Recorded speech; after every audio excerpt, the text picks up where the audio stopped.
हम उन चीजों से मोहब्बत करते हैं जिनसे हम मोहब्बत करते हैं तो वो क्या है। ये जंगल खूबसूरत, स्याह और गहरे हैं, लेकिन मेरे पास रखने के वादे हैं और सोने से पहले मीलों का सफर तय करना है। कभी भी खामोशी से तंग ना हो, अपने आप को कभी भी शिकार ना होने दे, अपनी जिंदगी की किसी भी तारीफ को कबूल ना करें, अपने आप की वजाहत करें। ना लिखने वाले में आंसू, ना पढ़ने वाले के आंसू। लिखने वाले में कोई तअज्जुब नहीं, कारी में कोई हैरत नहीं। मोहब्बत एक गैर मुतज़ल्लिल ख्वाहिश है जिसकी नामुकम्मल तलाफी ख्वाहिश है। तालीम अपने गुस्से या खुद एतमादी को खोए बगैर तकरीबन किसी भी चीज को सुनने की सलाहियत है। अगर हम हंस न सके तो हम सब पागल हो जाएंगे। अभी तक वीडियो खत्म नहीं हुई, प्लीज एंड तक देखते रहें। लेकिन उससे पहले बताना चाहता हूँ कि मेरा एक और चैनल भी है जिसका नाम है वीएफएक्स मोटिवेशन। उसका लिंक मैं डिस्क्रिप्शन में डाल दूंगा, प्लीज उसको भी विजिट कीजिए। और अगर वीडियो अच्छे लगे तो प्लीज उस चैनल को सब्सक्राइब करना। आप लोगों की सपोर्ट की जरूरत है, शुक्रिया। आजादी दलेर होने में है। आधी दुनिया ऐसे लोगों पर मुश्तमिल है जिनके पास कहने को कुछ है और नहीं कर सकते, और बाकी आधी जिनके पास कहने को कुछ नहीं है और वो कहते रहते हैं। खुशी ऊंचाई में उस चीज को पूरा करती है जिसकी लंबाई में उसकी कमी है। घर वो जगह है जहां जब आपको वहां जाना होता है तो वो आपको अंदर ले जाते हैं।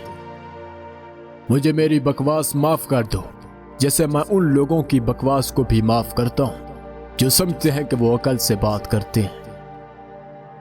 सफारतकार वो आदमी होता है जिसे हमेशा औरत की सालगिरह याद रहती है लेकिन उसकी उम्र कभी याद नहीं रहती।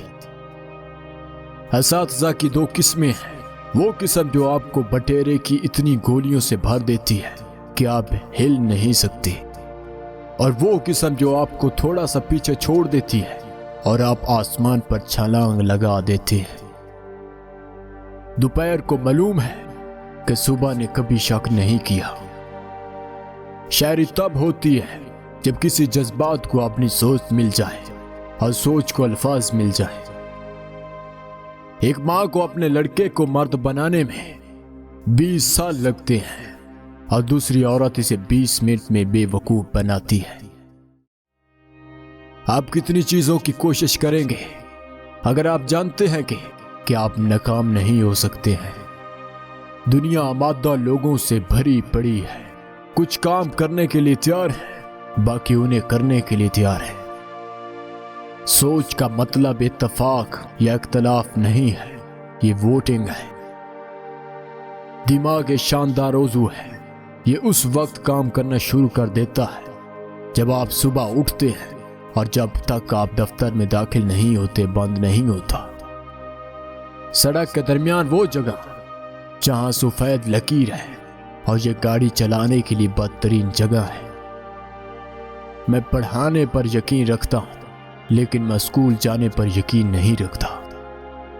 ईमानदारी से रोजाना 8 घंटे काम करने से आप भला आखिर बॉस बन सकते हैं और दिन में 12 घंटे काम कर सकते हैं। मैं माजी में किताबों का मुसन्निफ हूं। मैं समझने के लिए बात करता हूं, मैं सीखने के लिए सिखाता हूं। खानदान टूट जाते हैं जब उन्हें ऐसे इशारे मिलते हैं जिनका आप इरादा नहीं रखते, और वो इशारे भूल जाते हैं जब आप करते हैं। आप हमेशा अपने सबूत से आगे यकीन कर रहे हैं। क्या सबूत था कि मैं नज़म लिख सकता हूं? मैंने सिर्फ इस पर यकीन किया। हम में सबसे तकलीफी चीज किसी चीज पर यकीन करना है। एक शख्स बाज़-औक़ात अपनी सारी जिंदगी अपने जिस्म के एक हिस्से यानी ख्वाहिश की हड्डी की नशोनमा के लिए वक्फ कर देता है। जिंदगी में मेरा मकसद ये है कि अपने काम को अपने पेशे से जोड़ दूं, जैसे मेरी दोनों आंखें एक को बिनाई बनाती हैं। उम्मीद बैर निकलने के रास्ते में नहीं बल्कि रास्ते से मिलती है। जब मैं जवान था मुझे बेसबॉल में इतनी दिलचस्पी थी कि मेरे खानदान को डर था कि मैं अपनी जिंदगी बर्बाद कर दूंगा और एक घड़ा बन जाऊंगा। बाद में वो डर गए कि मैं अपनी जिंदगी बर्बाद करके शायर बन जाऊंगा। वो दुरुस्त थे। हमारी जिंदगी हर चीज के बार बार चलने पर मुनहसर है, जब तक कि हम अंदर से जवाब नहीं देते हैं। कोई भी दिल वाकई ही अजीम और फयाज नहीं था जो नर्म और रहम दिल भी ना हो। खिला हमें जदीद बनाती है, हम खिलास से बीमार हैं। अदब की मेरी तारीफ सिर्फ ये होगी, अल्फाज जो अमल बन गए हैं। जरूरी नहीं कि आप अपनी माँ की मोहब्बत के मुस्तहिक हों, आपको अपने वालिद के लायक होना पड़ेगा। हम ये जानने के लिए स्कूल जाते हैं कि जिंदगी भर कौन सी किताबें पढ़नी हैं।